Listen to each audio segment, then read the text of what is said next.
ஓம் சாய்ராம். பாபாவுடைய அற்புதம் ஒன்றை இன்றைக்கு நம்ம பார்க்கலாம். பாபா முன்னாடி நிறைய பேர் தண்ணி வச்சு வழிபடுவீங்க பாபாவுக்குன்னு. அந்த தண்ணிக்கு அவ்வளோ ஒரு மகத்துவம் இருக்குது. பாபா 2 வாரத்துக்கு முன்னாடி ஒரு அற்புதத்தை நிகழ்த்தினார்.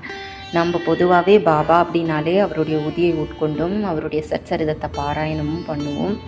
சில நேரங்களில் பாபா தன் பக்தர்கள் அநேகருக்கு விதவிதமான வைத்திய முறைகளை தேர்ந்தெடுத்து கொடுத்தார். அவர்களிடத்தில் உதி இருந்த பொழுதும் சில வியாதிகளுக்கு பாபா தேர்ந்தெடுத்து கொடுத்த வைத்திய முறைகள் யாருமே செய்யாத அளவுக்கு புதுமையானதாக இருக்கும். பாபாவுக்குன்னு வச்ச தண்ணீரை 1.5 மாத காலமாக வயிற்று பிரச்சனையால் கஷ்டப்பட்டுட்டு இருந்த ஒருத்தருக்கு கொடுத்தப்போ அவங்க வயிற்று பிரச்சனை 10 நிமிஷத்தில் சரியாக போயிடுச்சு. படிப்படியாக இப்போ நல்லாவும் ஆயிட்டாங்க. அந்த ஒரு அற்புதத்தை பாபா நிகழ்த்தினார். எதிர்பார்க்காம நடந்தது இது. பாபா நிகழ்த்த போகிற அற்புதம்னு யாருக்குமே தெரியாமல் இருந்தது தான் ரொம்ப பெரிய விஷயம்.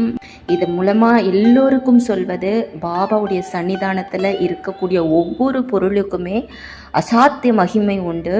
இந்த தண்ணீருக்கும் அப்படி ஒரு மகிமை இருந்துச்சுன்னு தான் சொல்லணும். இதே தண்ணீரை நாம் சாதாரணமாக எடுத்து குடிக்கும் பொழுதும் பாபாவுடைய சன்னிதானத்தில் உங்கள் வீட்டில் இருக்க படத்துக்கு முன்னாடி வச்சு எடுத்து குடிக்கும் பொழுதும் அதனுடைய சுவையும் அதனுடைய சக்தியும் மாறுபட்டிருக்கும். அசாத்திய சக்தியோடு அது வேறுபட்டிருக்கும். அப்படிங்கிறதான் இங்கே அசைக்க முடியாத ஒரு உண்மை.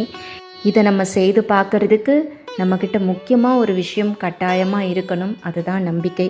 அந்த நம்பிக்கையோடு நம்ம செய்யும் பொழுது நிச்சயமாக அதற்கு உண்டான பலன் கை மேலே நமக்கு கிடைக்கும். நான் பாபா சொல்கிறது என்றைக்குமே 2 விஷயங்கள், ஒன்று பொறுமை, இன்னொன்று நம்பிக்கை. நம்ம நம்பிக்கையோடு செய்யும் பொழுது நிச்சயமாக அதற்கான பலன் நமக்கு கிடைக்கும். பொறுமையாக இருக்கும் பொழுது பாபா பல அற்புதங்களை நிகழ்த்துவார், கூடவே பயணிக்கிறார். அப்படிங்கிறது எல்லாமே நமக்கு கொஞ்சம் கொஞ்சமாக தெரிய ஆரம்பிக்கும். இதே தண்ணீரை கொண்டு பாபா நிகழ்த்திய வேறொரு அற்புதமும் இருக்குது. அதை அடுத்த பதிவில் பார்ப்போம். ஜெய் ஜெய் சாய்ராம்.